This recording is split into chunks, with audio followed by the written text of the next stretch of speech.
Imagine holding a machine so advanced it shouldn't exist in the ancient world. Yet archaeologists pulled it from a shipwreck nearly 2,000 years old, and it wasn't the only impossible discovery. Across forgotten civilizations, researchers uncovered technologies that tracked the planets, created concrete that still survives today, forged iron that refused to rust, and carved stone with astonishing precision. These aren't legends, they're real archaeological discoveries. Today, we're exploring 12 ancient technologies that shouldn't exist. Imagine standing on the deck of a Roman ship nearly 2,000 years ago.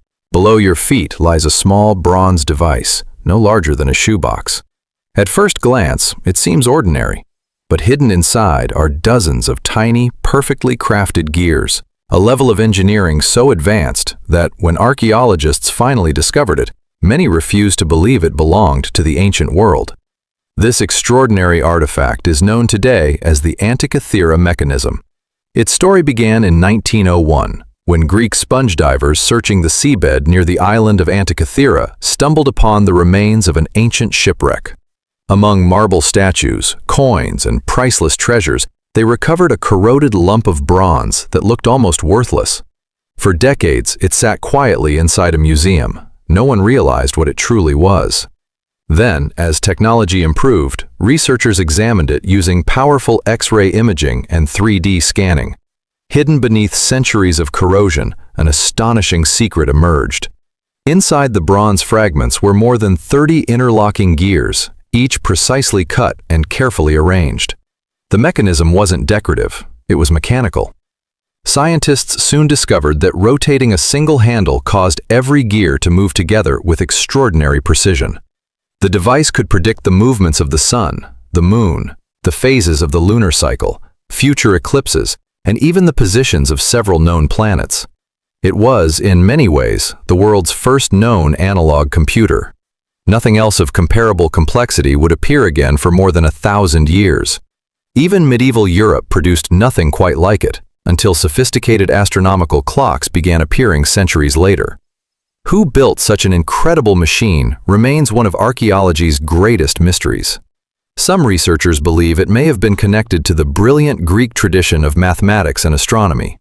Others suggest it was inspired by ideas developed by scholars such as Hipparchus or Archimedes. But no surviving document tells us exactly who created it, or how many similar machines once existed. Perhaps the greatest mystery isn't that the Antikythera mechanism survived.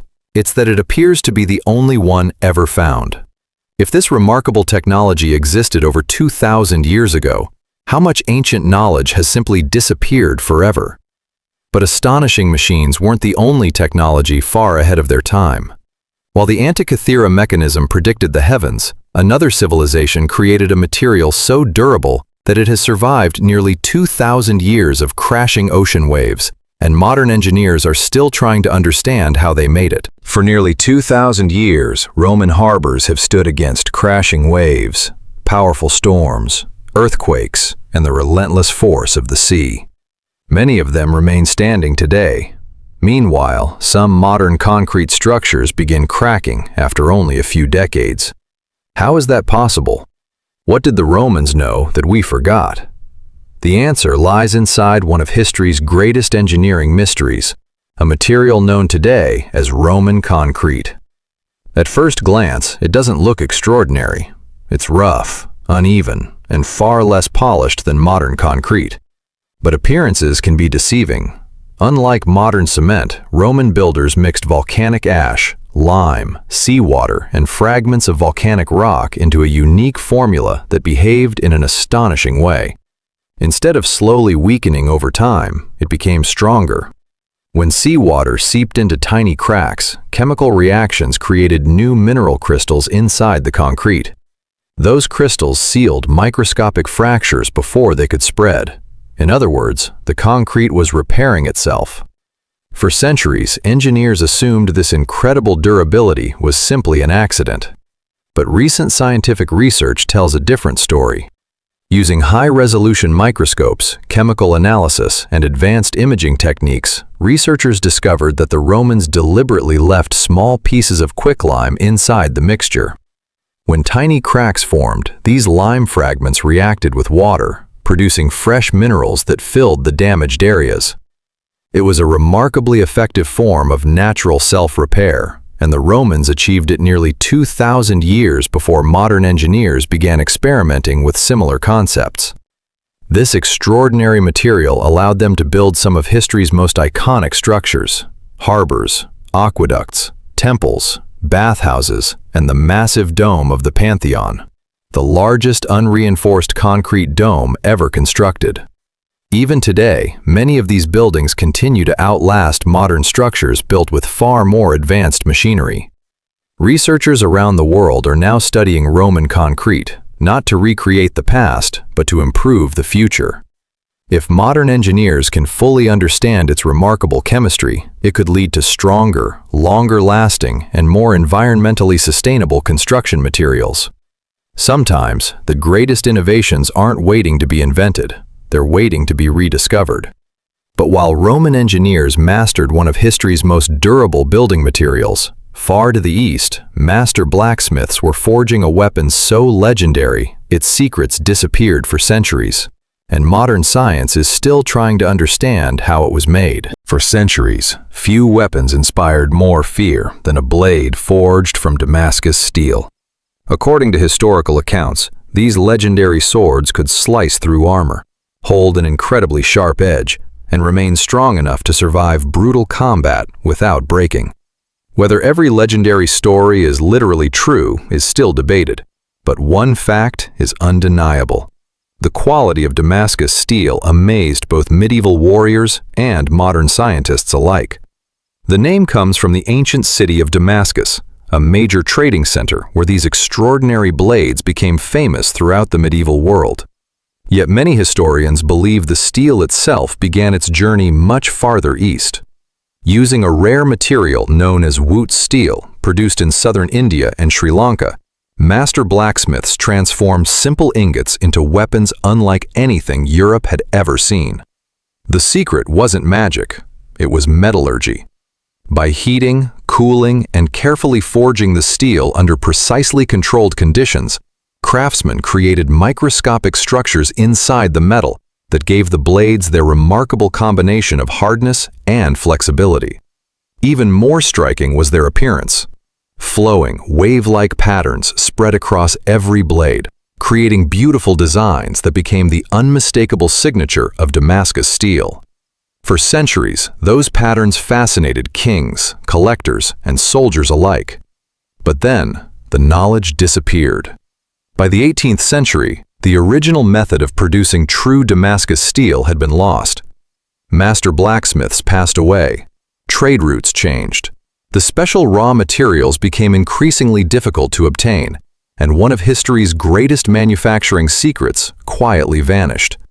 Today, scientists continue studying surviving Damascus blades using electron microscopes, X-ray analysis, and advanced materials science. Researchers have identified complex microscopic carbides that contribute to the blade's exceptional performance. However, exactly how every step of the original process was carried out remains uncertain. Modern craftsmen have successfully recreated blades that closely resemble historic Damascus steel. But whether they are truly identical to the originals is still debated among experts. The story of Damascus steel reminds us that technological knowledge isn't guaranteed to survive. Sometimes, entire industries disappear, skills are forgotten, and remarkable achievements become mysteries for future generations to solve. But while master blacksmiths were creating extraordinary weapons, another mysterious object has sparked debate for more than a century. A small clay jar, a copper cylinder, and an iron rod. Could this simple artifact represent one of history's earliest electrical devices? Or is the truth far more complicated? Imagine holding a small clay jar, barely 15 centimeters tall. Inside, a copper cylinder, and at its center, a single iron rod. At first glance, it doesn't look remarkable, yet for nearly a century, this simple object has sparked one of archaeology's most fascinating debates. Today, it is widely known as the Baghdad Battery. The artifact was discovered near Baghdad, Iraq, and dates to the Parthian or early Sasanian period, nearly 2,000 years ago. When researchers examined its unusual construction, they noticed something intriguing.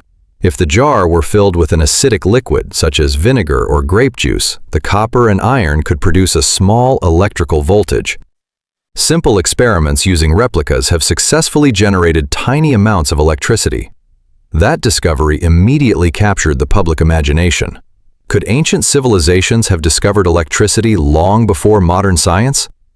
It was an extraordinary idea. Books were written. Television documentaries embraced the mystery, and the Baghdad battery quickly became one of archaeology's most famous artifacts.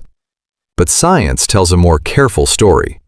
Despite decades of research, no wires have ever been found, no light bulbs, no electrical devices, and no written records describe electricity being used in the ancient world. Many archaeologists believe the jar probably served an entirely different purpose. Some researchers suggest it may have been used to store valuable scrolls or sacred objects. Others propose it played a role in religious rituals, or perhaps it was simply an ordinary storage vessel, unlike anything we recognize today. Even the electrical theory remains uncertain. While laboratory replicas can generate a small voltage, there is currently no direct archaeological evidence proving the ancient artifact was actually used as a battery. That uncertainty is exactly what makes the Baghdad battery so fascinating. It reminds us that archaeology doesn't always provide clear answers. Sometimes, a single object can inspire generations of debate, not because we know its purpose, but because we still don't. And perhaps that's the greatest mystery of all. But while the Baghdad battery continues to divide archaeologists, another ancient invention leaves far less room for doubt. A terrifying weapon, so powerful, its secret formula disappeared from history, and no army has ever been able to recreate it with complete certainty. Imagine standing aboard a warship in the middle of the sea. Enemy vessels move steadily closer, their soldiers preparing for battle. Then suddenly, a stream of blazing liquid erupts across the water. The flames strike the enemy ships, and instead of being extinguished by the sea, they continue burning. For medieval sailors, few weapons inspired more fear than Greek fire. Developed by the Byzantine Empire during the 7th century, this mysterious substance became one of history's most effective naval weapons. Unlike ordinary fire, Greek fire could be projected through bronze tubes mounted on warships, creating terrifying jets of flame capable of setting enemy fleets ablaze. Its psychological impact was just as powerful as its destructive force. Many opposing sailors believed they were facing a weapon unlike anything the world had ever seen. Exactly what Greek fire contained remains one of history's greatest military mysteries.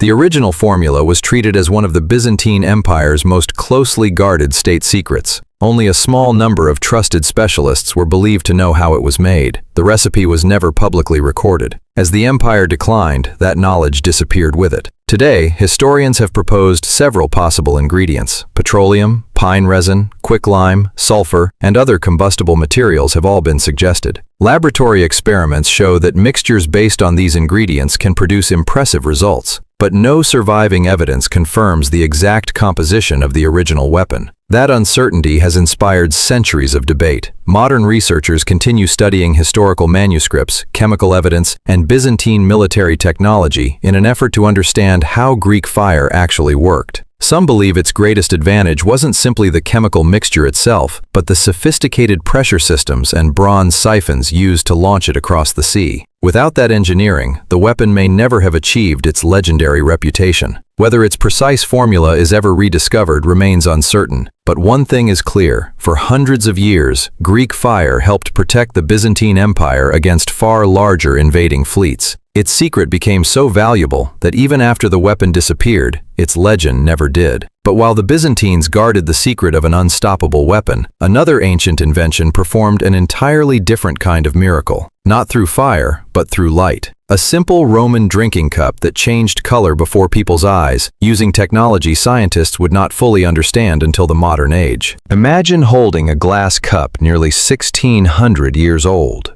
At first, it appears to be an ordinary shade of green. But then, as light passes through it, the entire cup transforms into a brilliant, deep red. No paint changes, no hidden mechanism moves, only the light itself. For centuries, this extraordinary object puzzled everyone who saw it. Today, it is known as the Lycurgus cup. Created during the Roman Empire in the 4th century AD, the cup is considered one of the most remarkable achievements of ancient glassmaking. Its surface is carved with an intricate scene from Greek mythology, showing King Lycurgus becoming trapped by twisting vines as punishment for challenging the god Dionysus. The craftsmanship alone is extraordinary, but what truly astonished scientists was something entirely unexpected: its color. When illuminated from the front, the cup appears green. When light shines through it from behind, it suddenly glows a rich, translucent red. For centuries, no one understood how Roman craftsmen achieved such an incredible effect. Only with modern scientific analysis did researchers begin uncovering the answer. Using powerful electron microscopes, scientists discovered that the glass contains microscopic particles of gold and silver dispersed throughout the material. These particles are so incredibly small that they interact with light in unusual ways, causing different colors to appear depending on how the cup is illuminated. Today, scientists study similar optical effects in fields ranging from advanced materials research to modern sensing technologies. Whether Roman craftsmen fully understood the underlying physics remains unknown. What is clear is that they developed an exceptionally sophisticated method of producing decorative glass unlike almost anything else from the ancient world. The Lycurgus cup reminds us that remarkable craftsmanship doesn't always require modern laboratories. Sometimes, generations of careful experimentation, exceptional skill, and practical experience can produce results that continue to surprise scientists more than 1,000 years later. It isn't simply one of Rome's finest works of art. It's one of history's most extraordinary demonstrations of ancient innovation. But while Roman glassmakers were mastering the behavior of light, another civilization created something even more astonishing: a towering iron pillar exposed to rain, heat, and changing seasons for more than 16 centuries, yet somehow, it barely rusted at all. Standing in the heart of Delhi, India, is a monument that has puzzled scientists for generations. More than 7 meters tall, weighing over 6 tons, and exposed to rain, heat, humidity, and changing seasons for nearly 16 centuries, it shows remarkably little corrosion. This is the Delhi Iron Pillar. Created around the 4th century AD during the Gupta Empire, it is considered one of the greatest achievements of ancient metallurgy. At first glance, it appears to be a simple iron column, but to materials scientists, it represents an engineering mystery that modern research is still trying to understand. Normally, iron exposed to the environment gradually reacts with moisture and oxygen. Rust spreads across its surface, weakening the metal over time. Yet the Delhi Iron Pillar resisted this process for more than 1,600 years. For centuries, many believed its durability was almost miraculous. Some even imagined it had been made using a lost technology beyond modern understanding. But careful scientific investigation tells a different and equally fascinating story. Using advanced chemical analysis and microscopic imaging, researchers discovered that the pillar was forged from exceptionally pure wrought iron with unusually high levels of phosphorus and very low sulfur and manganese. Combined with traditional forging techniques and Delhi's climate, these characteristics encourage the formation of a thin protective layer on the surface of the metal. Known as a passive protective film, this microscopic barrier dramatically slowed further corrosion. Rather than rust spreading deeper into the iron, the protective layer shielded the pillar for centuries. The achievement becomes even more impressive when we remember its age. Ancient blacksmiths produced this enormous structure without modern blast furnaces, industrial machinery, or advanced metallurgical laboratories. Instead, they relied on generations of practical knowledge, careful craftsmanship, and remarkable control of the forging process. Today, materials scientists continue studying the pillar in the hope that its ancient manufacturing techniques may inspire stronger, more durable metals for the future. The Delhi Iron Pillar reminds us that extraordinary engineering isn't always about discovering entirely new materials. Sometimes, it's about mastering the ones you already have, and doing so with a level of skill that continues to impress the modern world. But while ancient Indian metalworkers were creating iron that resisted the passage of time, high in the Andes Mountains, another civilization was solving an entirely different engineering puzzle. Without iron tools, without steel, and without mortar, they built stone walls so perfectly fitted that even a single sheet of paper cannot slide between the blocks. Imagine running your hand across a stone wall, built more than 500 years ago. No cement, no mortar, no steel reinforcement. Yet every massive stone fits so perfectly that not even a sheet of paper can slide between them. Now imagine the ground begins to shake. A powerful earthquake tears through the mountains. Buildings collapse, walls crumble, dust fills the air. But when the shaking stops, the ancient stone wall is still standing, exactly as it was before. How is that possible? High in the Andes Mountains, the Inca civilization created one of history's greatest engineering achievements.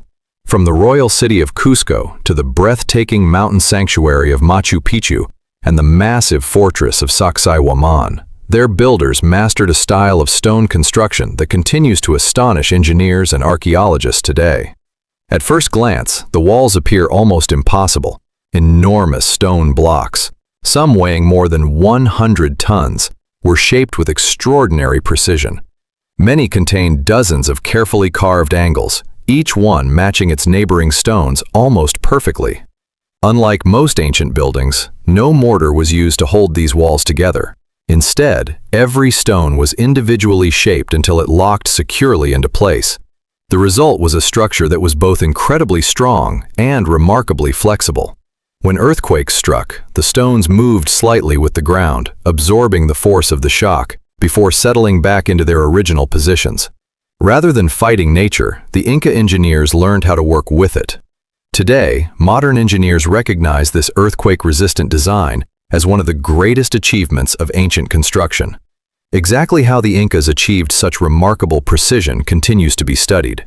Archaeologists believe they relied on careful planning, stone hammers made from harder rocks, patient grinding, repeated testing, and generations of highly skilled craftsmanship. Experimental archaeology has shown that these techniques can reproduce astonishing accuracy, although recreating the largest structures still demands extraordinary time, skill, and teamwork. For decades, these walls inspired stories about lost technologies and impossible construction methods. But the archaeological evidence tells an even more remarkable story. Not one of mysterious machines, but of human intelligence, engineering, patience, and craftsmanship refined over generations. The Inca didn't build walls that challenged history. They built walls that continue to challenge our imagination. But while the Inca mastered the art of building structures that could survive the Earth's greatest forces, across the world, another ancient inventor was trying to detect those forces before people could even feel them.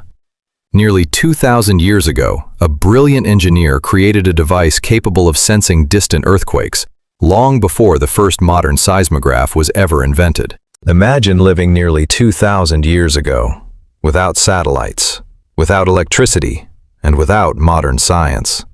Then one morning, a strange bronze vessel suddenly releases a small metal ball. No one nearby feels the ground move, no buildings shake. The sky appears perfectly calm. Yet days later, messengers arrive with astonishing news. A powerful earthquake had struck hundreds of kilometers away. This remarkable invention is known as Zhang Heng's seismoscope. Created in 132 AD during China's Han Dynasty, it is widely regarded as the earliest known instrument designed to detect distant earthquakes. At first glance, it looks more like a ceremonial bronze urn than a scientific device. Around its exterior are 8 carefully crafted dragon heads, each holding a small bronze ball in its mouth. Directly beneath every dragon sits a bronze toad with its mouth open. When an earthquake occurred, one of the dragon heads released its ball into the waiting toad below. The direction of the falling ball indicated where the seismic waves had come from. For ancient officials, this information was incredibly valuable. An earthquake hundreds of kilometers away could destroy villages, block roads, or create humanitarian crises long before news reached the capital. Knowing the direction allowed the government to send help far more quickly. Exactly how the mechanism worked remains one of history's most fascinating engineering questions. The original device has not survived. Instead, researchers rely on historical descriptions written nearly 2,000 years ago. Using those records, engineers and historians have built several working reconstructions. Many successfully demonstrate how an internal pendulum or carefully balanced mechanism could respond to ground vibrations and release a single bronze ball. Although historians continue debating the exact design, there is little doubt that Heng created an extraordinary scientific instrument for its time. It reminds us that ancient innovation wasn't limited to weapons or monuments. Some inventions were created for observation, measurement, and understanding the natural world. Long before modern seismology, ancient engineers were already searching for ways to detect one of Earth's most powerful forces. Sometimes, the greatest technologies aren't those that change the world. They're the ones that help us understand it. But while ancient China was learning to detect the hidden power beneath the Earth, far across the ocean, another civilization mastered something just as extraordinary. In one of the driest deserts on the planet, they built an underground water system that continues to function after nearly 15 centuries. Imagine building a water system in one of the driest deserts on Earth, a place where rainfall is so rare that entire years can pass without a single meaningful storm. Yet for more than 1,500 years, fresh water has continued flowing beneath the desert. This remarkable achievement belongs to the Nazca civilization of southern Peru. Long before modern pumps, electricity, or heavy construction equipment, the Nazca people developed one of the most sophisticated underground water systems in the ancient world. Today, these remarkable structures are known as the puquios. At first glance, they appear to be simple spiral openings carved into the desert floor. But beneath the surface, an extraordinary engineering network unfolds. Hidden tunnels stretch for kilometers beneath the landscape, collecting underground groundwater and channeling it toward nearby farms and settlements. The spiral shafts weren't built simply for appearance. They allowed workers to enter the tunnels for construction and maintenance, while also improving airflow throughout the underground passages. For centuries, these hidden aqueducts quietly supplied water to communities living in one of the harshest environments on Earth. Perhaps the most astonishing fact is that many sections still function today. Even after nearly 15 centuries, water continues flowing through parts of the original system. Exactly how the Nazca engineers selected the best underground water sources remains uncertain. Without satellite imagery, modern drilling equipment, or advanced geological surveys, they successfully located reliable groundwater beneath an unforgiving desert landscape. Researchers believe generations of observation, careful planning, and a deep understanding of the local environment made this extraordinary achievement possible. The puquios demonstrate that ancient engineering wasn't always about building the tallest monuments. Sometimes, its greatest success was making life possible where survival itself seemed almost impossible. Today, hydrologists, engineers, and archaeologists continue studying these remarkable aqueducts, not simply because they are ancient, but because they remain one of history's finest examples of sustainable water management. The Nazca civilization understood something that still matters today. The greatest technology isn't always the most complicated.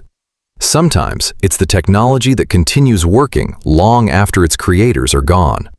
But while the Nazca people mastered one of history's most remarkable water systems, across the ocean, another civilization was studying something far beyond the Earth itself. Without telescopes, without modern mathematics, ancient astronomers developed an understanding of the heavens so accurate it continues to astonish researchers today. Imagine predicting the movements of the heavens without a telescope, without modern mathematics, and without computers. More than 1,000 years ago, the ancient Maya accomplished something that continues to amaze historians and astronomers alike. Night after night, generation after generation, they carefully observed the sky, recording the movements of the sun, the moon, Venus, and countless stars with extraordinary precision. For the Maya, astronomy wasn't simply a science. It shaped religion, agriculture, architecture, and the rhythm of everyday life. Their cities were designed with the heavens in mind. Many temples and observatories were carefully aligned with important solar events, such as the equinoxes and solstices. At sites like Chichen Itza, sunlight creates remarkable visual effects during the equinox, revealing the incredible accuracy with which Maya architects understood the changing position of the sun throughout the year. Perhaps even more impressive were their calendars. Using centuries of careful observation, the Maya developed multiple calendar systems capable of tracking time with remarkable sophistication. They calculated the solar year with extraordinary accuracy, closely matching values measured using modern astronomy. Their astronomers also carefully tracked the cycle of Venus, a planet they considered deeply significant. Ancient Maya manuscripts, including the famous Dresden Codex, preserve detailed astronomical tables predicting the appearance of Venus across the sky. These records demonstrate centuries of systematic observation rather than simple guesswork. Without telescopes, without optical instruments, the Maya relied on patience, mathematics, and generations of accumulated knowledge. Every observation added another piece to their understanding of the universe. Today, archaeologists and astronomers continue studying Maya cities to better understand how architecture, astronomy, and mathematics work together as one integrated system. Their achievements remind us that scientific discovery doesn't always begin with advanced technology. Sometimes, it begins with careful observation, curiosity, and the determination to understand the world above us. Long before modern observatories, the Maya had already transformed the night sky into one of humanity's greatest classrooms. But while the Maya were mapping the movements of the heavens, another ancient object continues to divide historians to this day. Small enough to fit inside the palm of your hand, yet mysterious enough to spark decades of debate. A simple crystal lens that may, or may not, have been one of history's earliest optical technologies. Imagine discovering a small piece of crystal, barely large enough to fit in the palm of your hand. At first glance, it seems unremarkable, but for more than a century, this simple object has inspired one of archaeology's most enduring debates. Today, it is known as the Nimrud lens. The artifact was discovered in the ancient Assyrian city of Nimrud in modern-day Iraq. Dating back nearly 3,000 years, it was carved from a piece of carefully polished rock crystal. When held to the light, it can magnify nearby objects. That single characteristic has raised an extraordinary question. What was it actually used for? Some researchers believe it may have functioned as a simple magnifying lens, helping craftsmen produce the remarkably detailed carvings, jewelry, and inscriptions for which the Assyrian civilization became famous. Others suggest it could have concentrated sunlight to start fires, or perhaps served as part of a decorative object rather than a scientific instrument. More ambitious theories have occasionally suggested that it formed part of an ancient telescope, but there is currently no convincing archaeological evidence to support that idea. Most historians remain cautious. Without written records describing its purpose, its true function cannot be stated with certainty. That uncertainty is exactly what makes the Nimrud lens so fascinating. Unlike many ancient technologies whose purpose is clearly understood, this small crystal continues to invite new questions with every generation of researchers. It reminds us that archaeology is not only about finding answers. Sometimes, the most valuable discoveries are the ones that challenge our assumptions. A single object, no larger than a modern smartphone, can inspire decades of scientific investigation and debate. Perhaps one day, a new discovery will finally reveal why this remarkable crystal was created. Until then, the Nimrud lens remains one of history's most intriguing technological mysteries. After exploring these 12 incredible ancient technologies, one question still remains. How many more are still waiting to be discovered? Right now, beneath deserts, hidden beneath dense jungles, buried below modern cities, and even beneath the ocean floor, there are countless archaeological sites that no one has ever excavated. The next discovery that changes history may already be lying beneath our feet. So tell me, which ancient technology amazed you the most? Was it the mysterious Antikythera mechanism, the nearly indestructible Roman concrete, or the incredible engineering of the Inca stone walls? Leave your answer in the comments. I read every one. And if you enjoy evidence-based documentaries that separate historical fact from myth, make sure you subscribe, because our next journey will uncover another mystery hidden deep within the ancient world. Until then, keep asking questions, because history is never finished. It's still being discovered. Your next documentary is already waiting on your screen. If today's discoveries amazed you, you'll love what's coming next. Click the video on your screen and let's continue exploring the greatest mysteries of human history.